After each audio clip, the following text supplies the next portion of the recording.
sao dương mơ chỉ cỡ nó như khơi chỉ cỡ nó vì dương đạch mà cái nát liền việt thật ấy anh nói cứ chia mê riêng là tiệt tòng chỉ mùi nằng chùm nặng bài để tam bữa tới chỉ cỡ nó cứ việt tròn rồi là dương mơ không tận mấy cứ khơi mê đội việt chứ cho nên không ngày đấy cứ nhom nằng bộ sài vì chùm nặng bài là cả anh chưa những cô hồng sim mà bộ sài cả chùm nặng bài chứ mê riêng dương gì ở sưu gì nên tích mà sao dương một bạn không cả cú dương về pi tắc cô hát ấy ban chia nó p là dương mưa và thọ nó không tắc khơi như đôi chia rẽ chừng một បាទអានេះគឺមកពីផលនៃចំណាំងបែនៃពលឺឬក៏ថាច្បាប់ចំណាំងបែឬក៏ច្បាប់ដេកាតឥឡូវយើងមើលបាតុភូតមួយដែលយើងពិសោធន៍គឺបាតុភូតចំណាំងបែនៃពលឺបាទយើងដាក់វត្ថុនៅលើផ្ទៃតុរបស់យើងឃើញទេហើយវត្ថុមួយទៀតយើងដាក់នៅក្នុងកែវទឹករបស់យើងបាទឥឡូវបើសិនជាយើងពិនិត្យមើលថាអាទាំង3នេះគឺនៅក្នុងប្លង់តុតែមួយគឺស្មើគ្នានីវ៉ូប៉ាន់គ្នាប៉ុន្តែបើសិនជាយើងកលេចភ្នែកបាទមើលដាក់បាទនៅពីលើវិញយើងហាក់បីដូចជាមិនដែរហាក់បីដូចជាអីឃើញនៅក្នុងទឹកហ្នឹងហាក់បីដូចជាអណ្ដែតមកនៅលើអញ្ចឹងបាទឃើញរយៈបាទឃើញបាទវាហាក់បីដូចជានៅរយៈអញ្ចឹងសួរថានេះបណ្ដាលមកពីអ្វីមែនទេបាទបណ្ដាលមកពីអ្វីហើយយើងធ្លាប់ជួបប្រទះនៅក្នុងជីវភាពយើងរស់នៅបាទសពថ្ងៃដូចជាអាងហែលទឹកថ្លាមែនទេគឺកន្លែងទឹកលេងតលេងជ្រោះលេងអីទឹកថ្លាហ្នឹងឃើញរយៈហ្នឹងកុំហក់ចូលណាជ្រៅគ្រោះថ្នាក់អញ្ចឹងយើងមើលអានេះយើងមើលទៅហាក់បីដូចជានៅនេះដាក់ភ្នែកយើងឃើញទេបាទជំរៅនេះហៅជំរៅទំនងមែនទេទំនងអាដល់បាតក្រោមជំរៅពិតបាទអញ្ចឹងយើងមើលទៅហាក់បីដូចទំនងណាវាដូចជានៅតាមពិតជំរៅហ្នឹងគឺវាមានជំរៅពិតហើយនឹងជំរៅទំនងបាទទំនងហើយយើងមើលឃើញរយៈជាងមុនបាទរយៈជាងមុនបាទអញ្ចឹងយើងឃើញថានេះគឺជាការពិសោធន៍ជាក់ស្ដែងឲ្យមើលហើយណាដូចជាយើងដាក់បាទចកាសអញ្ចឹងមើលនាំគ្នាមើលមើលឃើញវារាងអាម៉េចដែរហាក់បីដូចជាអីហាក់បីដូចជាបាក់មួយកណាត់អញ្ចឹងបាទយើងលូកដៃសម្រាប់ដៃយើងដាក់ក្នុងទឹកក៏ឃើញហាក់បីដូចជាបាក់ហើយស្មើនឹងបាក់បាទស្មើនឹងបាក់ភ័យតាមពិតមិនមែនទេគឺយើងមើលឃើញ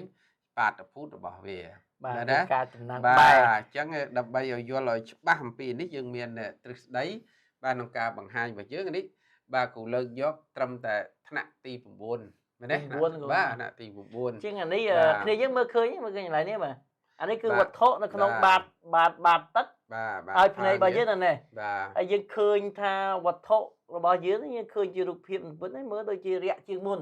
បាទរយៈជាងមុនអញ្ចឹងលោកគ្រូជួយបកស្រាយមកអាហ្នឹងមិនបានយើងអាចមើលទៅឃើញអញ្ចឹងមែនទេបាទ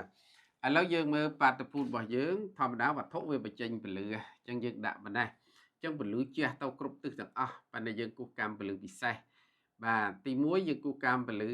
បាទអត់ទៅត្រង់ទេយើងគូសទៅចេះដល់ពេលដាល់អានេះមានសន្ទុះចំណាំងបែវាធំអានេះតូចអញ្ចឹងវាអានេះខ្សែកែងអញ្ចឹងវាងាកខ្លាំងមែនទេងាកហើយដល់ពលឺមួយដាល់ចេញពីនេះមកត្រង់ភ្លឹងយ៉ាងមកត្រង់ភ្លឹងអត់ងាកទេអញ្ចឹងរូបភាពវាកើតឡើងពីអីយើងបានដឹងបាទកើតឡើងពីប្រសពនៃកម្មលេចចេញបណ្ណកម្មលេចចេញទាំងពីរទិសដែលយើងយកមកគូសនេះអានេះតូចចេះហើយដល់ពេលអានេះតើចេះប្រសពគ្នាទេកន្លែងនេះអត់ទេអញ្ចឹងមានតែបន្លាយគេទេមកជួបគ្នានៅនេះអញ្ចឹងជួបគ្នានៅខាងណាខាងលើវត្ថុបាទអញ្ចឹងភ្នែករបស់យើងមើលឃើញត្រង់មកចេះមកត្រង់នេះគេណាអញ្ចឹងហើយបានជាយើងឃើញរូបភាពវាជារូបភាពមិនពិតហើយនៅចិត្តជាងវត្ថុចិត្តខ្យល់ជាងបាទចានេះគឺអាពណ៌ដិតនេះគឺជាទឹកបាទនេះគឺខ្យល់បាទខ្យល់ចេញពីសន្ទុះខ្ពស់ទៅសន្ទុះទៀតវាបែកចេញបាទងាកខ្លាំងបាទអញ្ចឹងហើយបានតែយើងមើលបើទឹកនឹងនេះយើងឃើញបាទកាន់តែងាកខ្លាំងទៅទៀត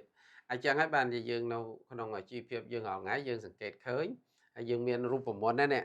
បាទនៅក្នុងថ្នាក់ទី8យើងមានទី9របស់យើងមានរូបមន្តបើនេះយើងអាចអនុវត្តបានអញ្ចឹងយើងបាន D' ស្មើនឹង D លើ n ហ្នឹងគេហៅថាសន្ទុះចំណាំងបែ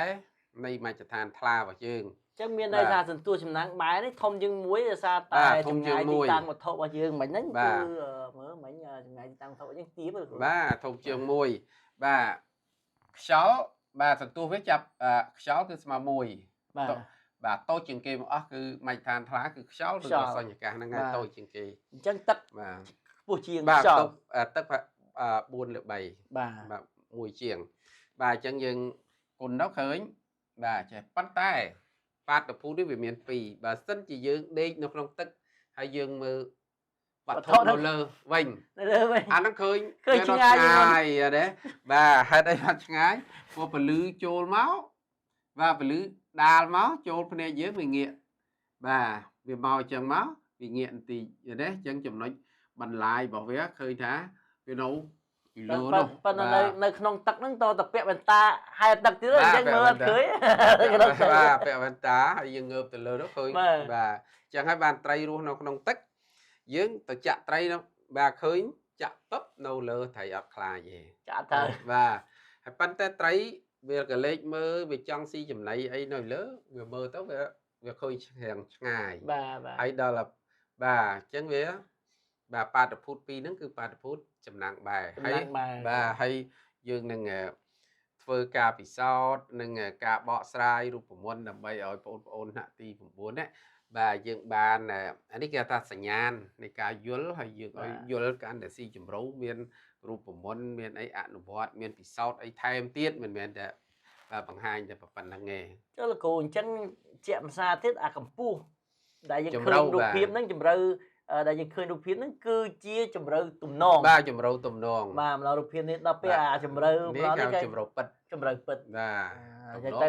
ការគណនារកជំរឿពិតឬជំរឿទំនងហ្នឹងគឺអាស្រ័យជាមួយសន្ទុះចំណាំងបែ បាទហើយអានេះគេបកស្រាយតាមពិតបកស្រាយពីរូបមន្តបាទមានតង់សងមានស៊ីនអីចឹងដែរក៏ប៉ុន្តែយើងណាក់ទី9អត់ទាន់រៀនត្រីកោណមៀតដូច្នេះគេសម្រួលតែយករូបមន្តយកមកប្រើប្រាស់ទេបាទ ហើយចំណែកឯរូបមន្តដែលយើងបានចងក្រងដាក់នៅក្នុង poster របស់យើងឬក៏กระดาษរូបមន្តរបស់យើងហ្នឹងគឺមានទាំងរូបមន្តមានទាំងការបកស្រាយជាវីដេអូជា playlist ក្នុង YouTube របស់យើងអញ្ចឹងអ្នកនរគ្នាកុំភ្លេចតាមដានទាំងអស់គ្នាយើងនឹងចេញជារូបមន្តនៅតាមថ្នាក់បាទជាពិសេសគឺថ្នាក់ទី9ទី12យើងធ្វើមុនហើយក្នុងกระดาษរូបមន្តឬ poster ហ្នឹងយើងដាក់ទៅតាមសាលាតាមថ្នាក់ឲ្យសិស្សក៏អាចជាវបានតាមណាឡៃជាមួយនឹង QR ដែលគាត់ scan ហើយគឺមានវីដេអូមើលជា playlist មក list មកមិនមែនតែមកវីដេអូគឺមក list ជា play មកទៅហ្នឹងមក មកកន្សោតរូបមន្តហ្នឹងបាទយើងជួបគ្នានៅវីដេអូក្រោយទៀតដើម្បីជួយសិស្សឲ្យយល់ច្បាស់បានស៊ីជម្រៅទៅលើមុខវិជ្ជាគណិតវិទ្យានិងរូបវិទ្យាយើងបានរៀបចំបំបែកមេរៀននីមួយៗទៅជាបំណែកតូចៗស្របតាមកម្មវិធីសិក្សាក្រសួងអប់រំអមជាមួយនឹងការបញ្យល់ក្រុមសារទៅគ្រូឯកទេសតាមមុខវិជ្ជាក្នុងការជួយសិស្សឲ្យចេះច្បាស់ពីមួយចំណុចទៅមួយចំណុចបានយ៉ាងឆាប់រហ័សចាប់យកគន្លឹះសំខាន់នៃលំនាំលំហាត់គំរូនិងឈានដល់ការអនុវត្តលំហាត់បានយ៉ាងស្ទាត់ជំនាញពីមួយកម្រិតទៅមួយកម្រិតទៀតថ្នាក់នីមួយៗត្រូវបានបំបែកជាក្រុមតូចៗទៅតាមកម្រិតសមត្ថភាពសិស្សដែលអាចអនុញ្ញាតឲ្យគ្រូមានពេលវេលាគ្រប់គ្រាន់ក្នុងការបង្វឹកដោះស្រាយចម្ងល់បំពេញចន្លោះខ្វះខាតរបស់សិស្សដោយការសួរសំណួរបំផុសគំនិតនិងវិភាគយើងមិនត្រឹមតែបណ្ដុះនៅចំណេះដឹងគណិតវិទ្យានិងរូបវិទ្យាចំពោះសិស្សតែប៉ុណ្ណោះទេតែយើងក៏បណ្ដុះនៅទម្លាប់រៀននិងទម្លាប់គិតបែបស៊ីជម្រៅទៅដល់សិស្សស្របតាមគោលការណ៍ Feynman អនុវត្តវិភាគនិងបញ្យល់ចំពោះព័ត៌មានបន្ថែមក៏ដូចជាការចុះឈ្មោះរៀនសូមខមមិនខាងក្រោមឬក៏ចុចប៊ូតុង Send Message សូមអរគុណ